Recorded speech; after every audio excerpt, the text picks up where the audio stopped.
Hey guys, it's Nathan and I'm back to do another reaction video. And I haven't done one in a while, and this is the first time I'm going to be doing it on a computer. That was surprising, really. Anyway, the video I'm going to be reacting to is Top 22 Non-Gaming Creepypastas by Tats TopVideos. More specifically, this is the unblurred version that is re-uploaded by Sats. So let's go. This video contains disturbing content, violent content, jump scares, and sudden loud noises. Viewer discretion advised. Creepypastas are essentially internet horror stories or myths passed around on forums and other sites to disturb and frighten readers and viewers. The name creepypasta comes from the word copypasta, an internet slang term for a block of text that gets copied and pasted over and over again from website to website. Creepypastas are sometimes supplemented with pictures, audio, or video footage related to the story, typically with gory, distorted, or otherwise shocking content. We covered a few of these in our top 20 creepy urban game legends, and so these won't be covered again. However, these are our top 22 revamped non-gaming creepypastas. And then here it is, the whole title. If you wanted to check out the classics, go right ahead.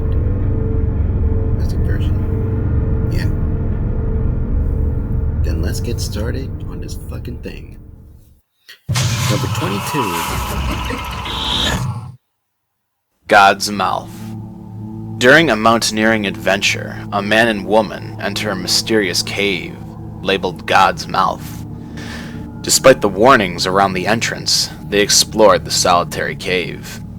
The man soon feels a strangely warm wall before losing grip of the woman's hand and allowing her to disappear further into the cave. He starts to call for her and look around, but before he knew it, he was alone and trapped, with nothing but four walls surrounding him. After a few hours, he begins to accept his inevitable fate. He sits down and feels the wall touch his back. He begins to cry as the torch slowly fades into darkness, and he sees a hand with painted red fingernails, and he watches as the God's Mouth devours its latest prey. Number 21. Mariana Mordegard Glesgore. There was a video on YouTube named Mariana Mordegard Glesgore. If you search for this, you will probably find nothing. The few times you will, you'll just see a 20-second video of a man staring at you, expressionless, then grinning for the last 2 seconds. This is actually only part of the video. The full video lasts 2 minutes and was removed by YouTube after the 153 people who viewed it either slashed marks on their arms, gouged out their eyes, or committed suicide in various ways. The cryptic inscription they carved has not yet been deciphered. YouTube periodically put up the first 20 seconds of the video to quell suspicions so that people wouldn't go looking for the real thing and re-upload it. The video itself was only viewed by one YouTube staff member, who started screaming after about 45 seconds. Damn. Number 20. Mr. Widemouth. Mr. Widemouth is about a creepy entity of the same name, who is said to appear to children around the ages of 4 to 6. Mr. Widemouth does his best to lure the child he has chosen into a false sense of friendship. It's believed that he tries to get the child to commit suicide by telling them, "If you pretend hard enough, there will be a trampoline under the window, and when you jump out, you bounce right back up like a feather." Nah. or, "I want to teach you how to juggle. Here's what you'll need." Knives. it's been reported that kids have been seen trying to juggle knives or attempt to jump from windows before they were stopped. He pesters children until they end up taking their own life, and it's rumored that he takes the children's souls after they are gone to do with whatever he pleases. Oh, deep shit. Number 19. The Holders. The Holders is a series of creepypastas accounting for the possible ways of gathering different sets of magic items, up to 538, that would supposedly curse its owner forever and bring a dark, unspeakable fate to the world once put together. Nobody really knows if these objects are real, or if there are indeed a set number of objects that exist in our world that yearn for a reunion with their kin. Speculation runs rampant. Part of what makes the Holders' stories so enticing is the possibility any person could go into a special institution, ask to visit a holder, and be forced to undergo a test of power to earn an object. The people who want to take part in the recovering adventures are called the Seekers. These Seekers have set out for three main reasons: to seek for power, to seek for reunion, or to seek for separation. Their goals are known to mutate and change them into villains and monsters, but we can only hope that one with a just heart prevails over these foes. Yeah, hope so. Number 18.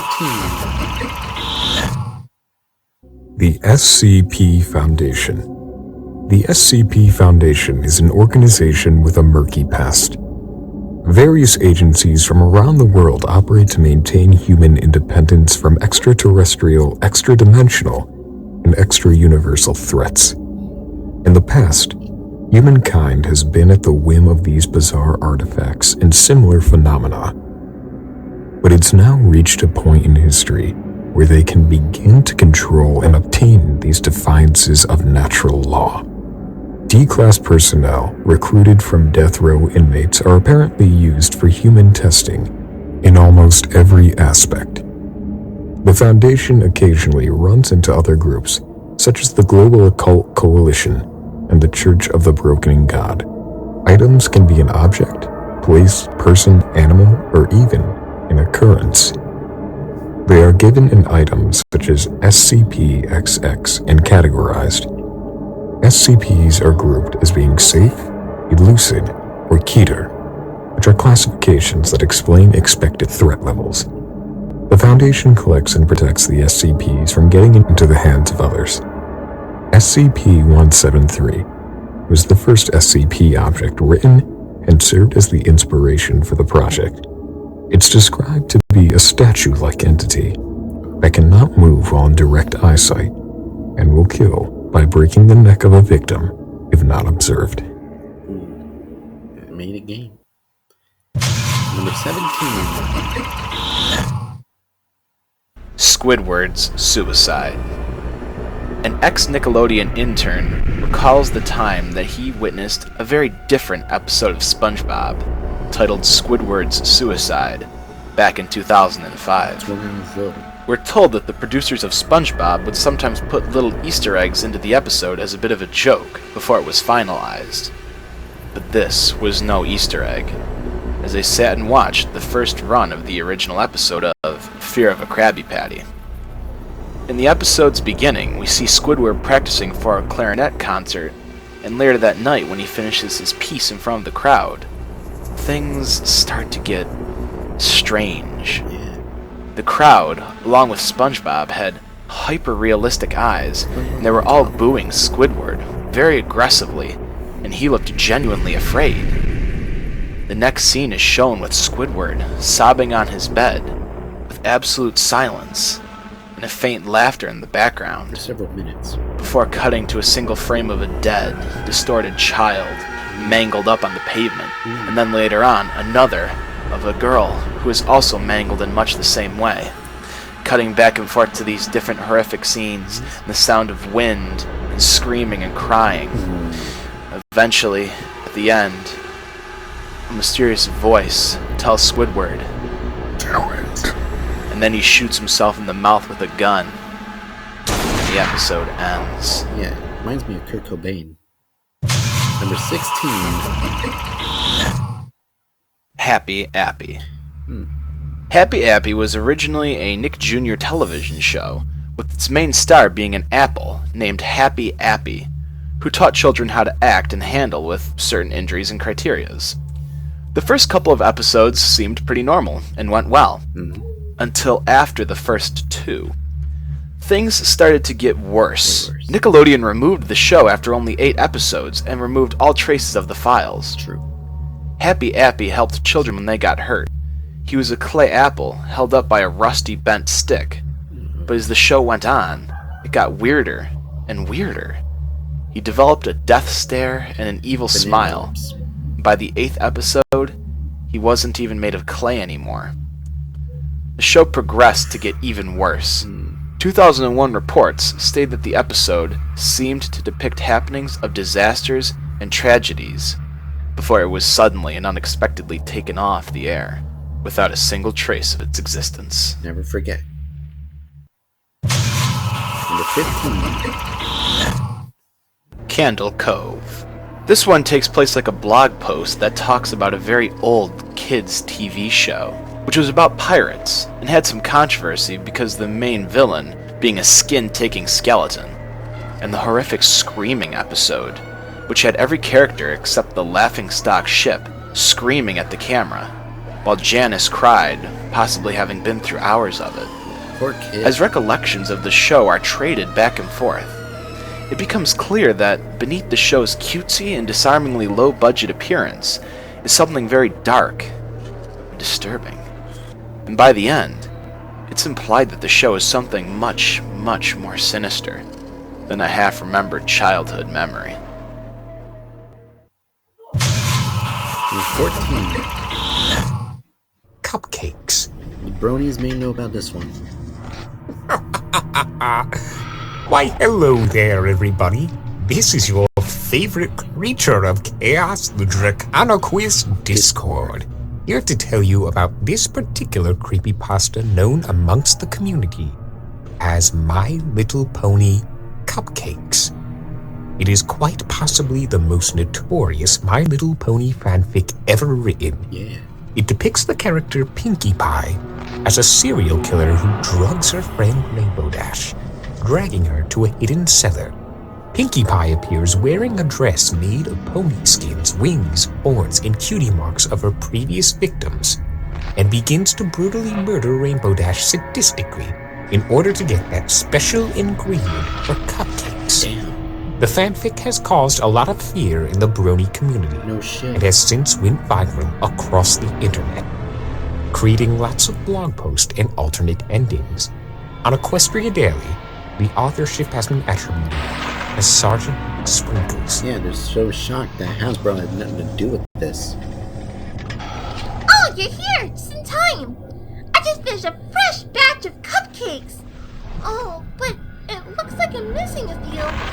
Oh well, you came just at the right time. Fuck. Number 13. The Rake. The Rake is a creepypasta story featuring a humanoid creature that stalks and attacks people in a manner similar to Slender Man. The Rake is a weird creature who is said to stalk people in ordinary areas, like gardens and trees, but he will never attack unless provoked, but will stare and follow you around. Its facial features are somewhat similar to the infamous Slender Man, with 2 large eyes and a small mouth, which expands to 5 times its size provoked and attacking, revealing an army of small, bludgeoning teeth that have no escape, with no chance of ever getting out alive. No chance. According to the mythology, first-hand accounts of the Rake have been described as early as in the 12th century and documented for the first time in 1691.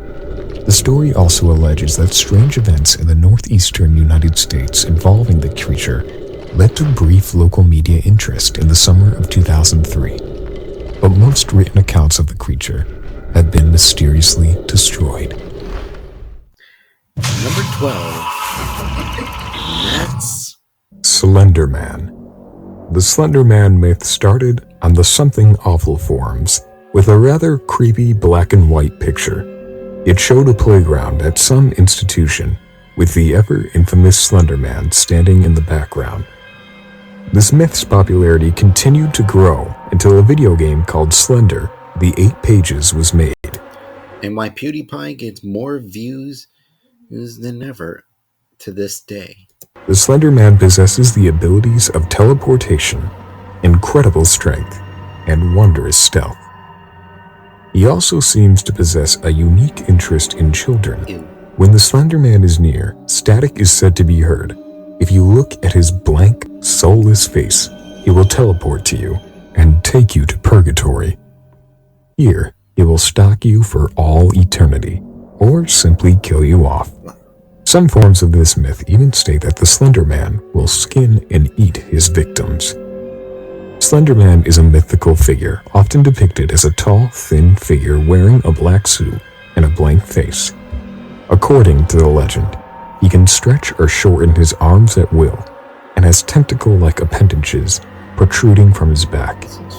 Depending on the interpretation of the myth, the creature can cause memory loss, insomnia, paranoia, coughing fits, and video distortions.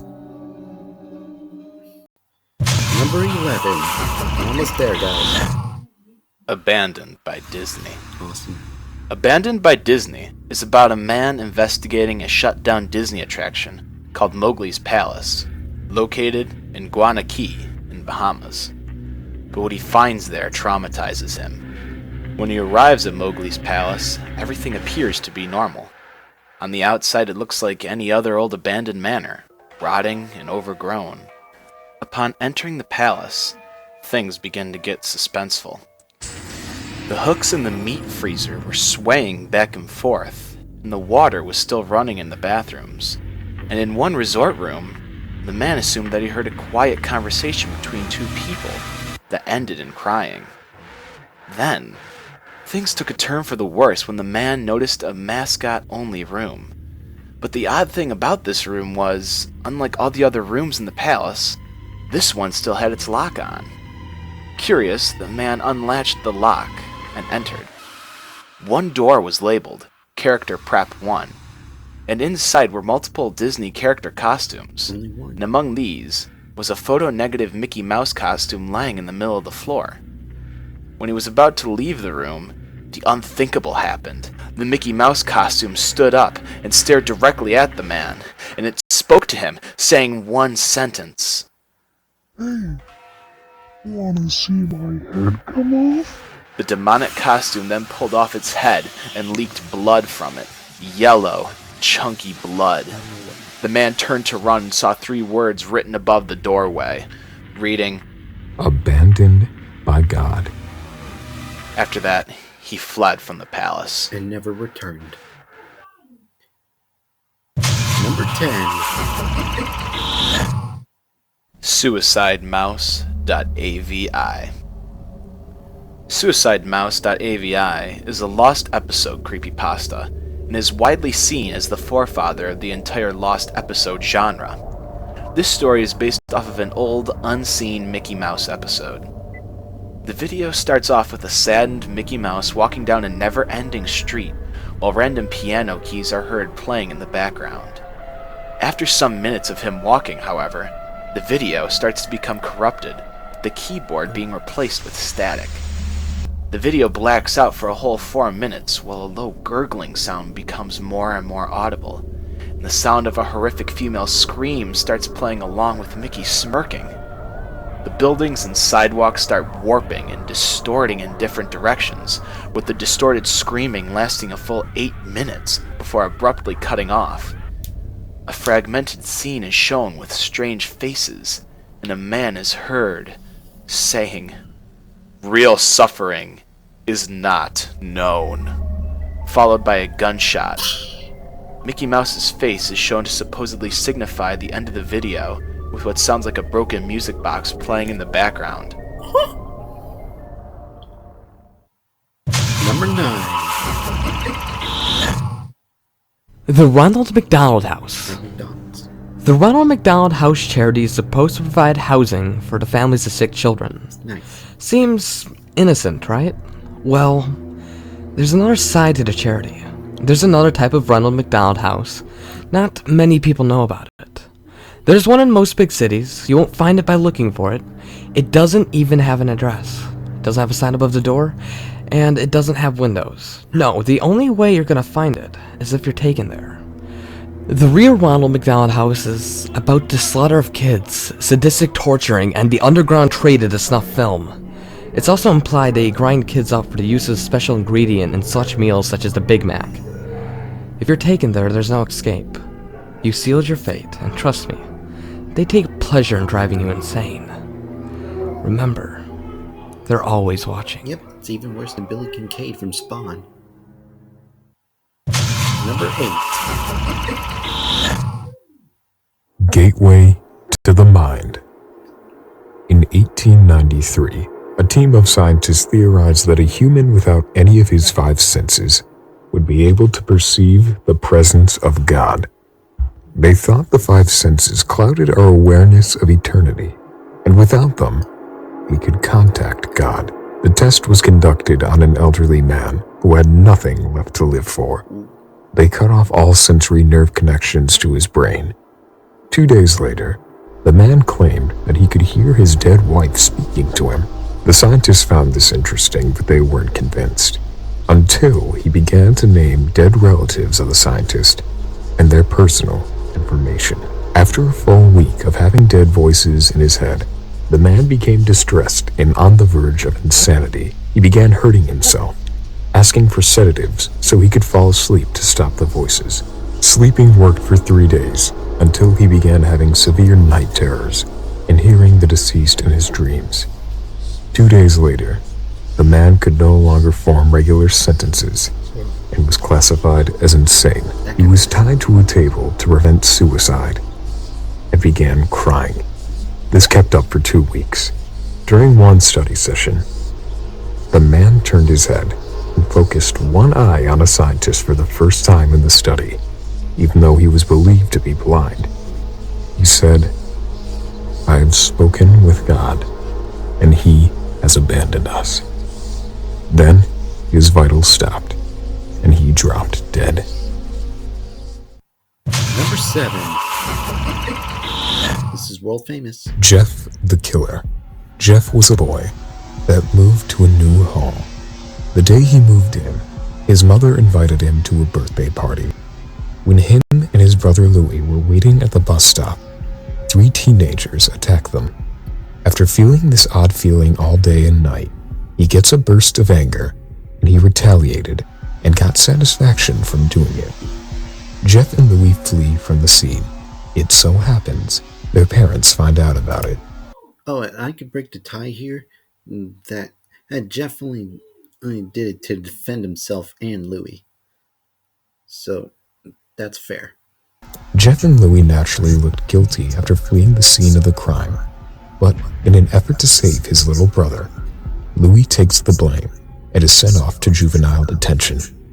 Jeff later attends the birthday party, and the teenagers show up. After a fight between the teens and Jeff is left covered in bleach and alcohol, and taking the opportunity, one of them set Jeff on fire, and he later wakes up in the hospital. Once the bandages are taken off, the family is both afraid and sorry for him. The teenagers later confess it was them who attacked them and Louie is taken out of juvenile detention. Jeff's mother checks in on him in the bathroom, and when she enters the room, Jeff's appearance is morbid. He is burnt, and he cut off his eyelids so he can never sleep, and has carved his mouth in a way so that he's always smiling. Jeff proceeds to tell his mother that he is beautiful, and she should look this way too. The mother runs from the room and alerts her husband, telling him to get his gun. Jeff sees this and violently kills her and the dad. Jeff enjoys this and gets so much satisfaction from the first 2 that he decides to head for Louie. He enters his dark room, and Louie is horrified about what he sees. Jeff sees this and simply tells him, "Shh, go to sleep." The police showed up later. There were no survivors. Yep, and Lou is actually alive and came back as Homicidal Lou. Number 6. SmileDog.jpg. SmileDog's story consists of an amateur writer who visits the house of an old lady.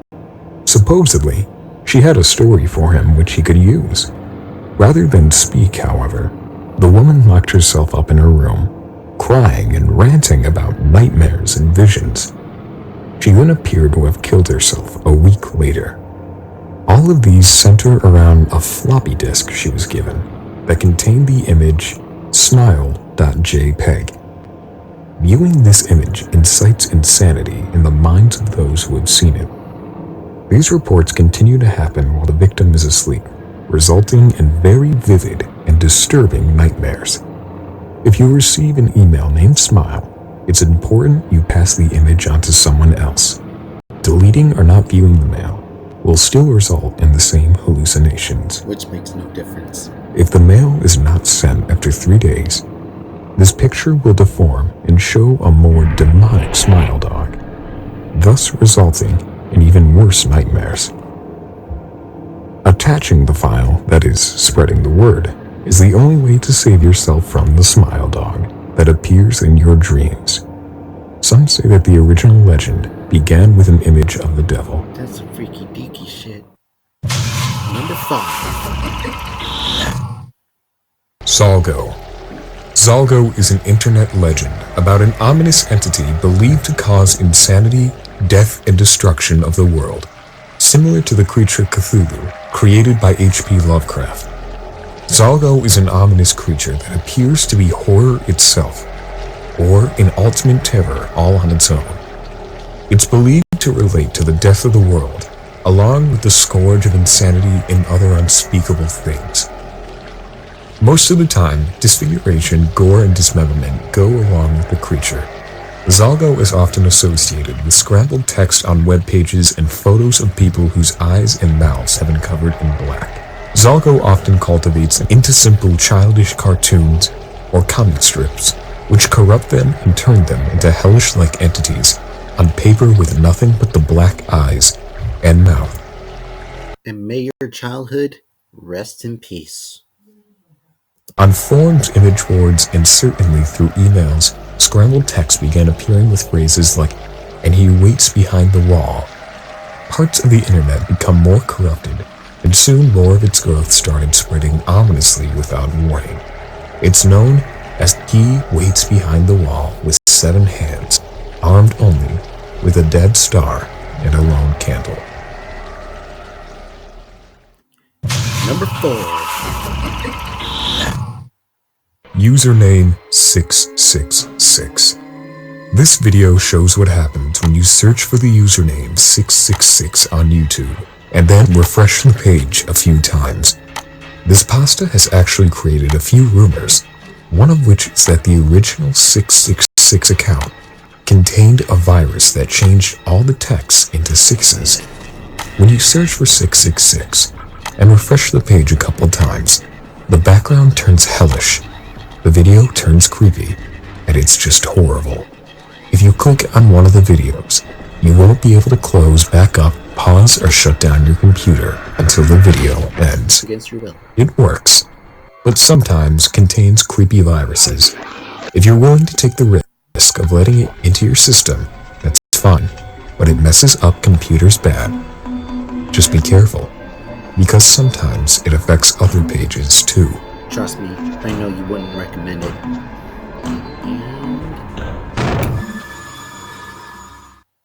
Number 3. 1999. The year 1999 remains to be the bloody charred remnants of the destroyed childhoods of the kids of Caledon, Ontario. The channel consisted of shows such as Mr. Bear's Cellar and Booby. It mainly starred a poor, satanic, middle-aged man and the tortured kids he kept in his basement. His shows would go from average kid show affairs to actually cutting and mutilating the kids on camera. It's fucked up. The channel was mainly a way for Mr. Bear to lure kids into his house, in order to get them to participate in satanic rituals, and eventually causing them to be sacrificed. It's rumored that he's also eaten kids as well, as seen on his show Soup and Spoon. His age range consists of children between the ages of 4 and 16. Sadly, before the police took down his setup, he ran away. The blog is still kept to this day, but I'll leave you on one final note. It's said that he's out there, to this day, out there somewhere in the woods of Ontario, Canada, waiting to lure some poor, unsuspecting kids into a burnt-up demise. How did Mr. Bear live? Number 2. The Russian Sleep Experiment. Russian researchers in the 1940s conducted a test on 5 people. This test was to keep these 5 subjects awake for 15 days using an experimental gas. They put the 5 in a room with enough materials to live for the next few weeks. During the first few days, the men were showing normal vitals, but after the 5th day, they began to get paranoid. They ceased talking to each other and began to whisper silently to the microphones. And it just went downhill from there. The men went totally insane. One of them even died in the chamber. The other men were in terrible condition. The researchers took the men out after the 15 days and conducted different tests on them, eventually agreeing on putting them back into the chamber with 3 other researchers to study the further effects of the gas. In a swift motion, one of the researchers grabbed a gun off the commanding officer and shot him, along with one of the now 2 surviving subjects.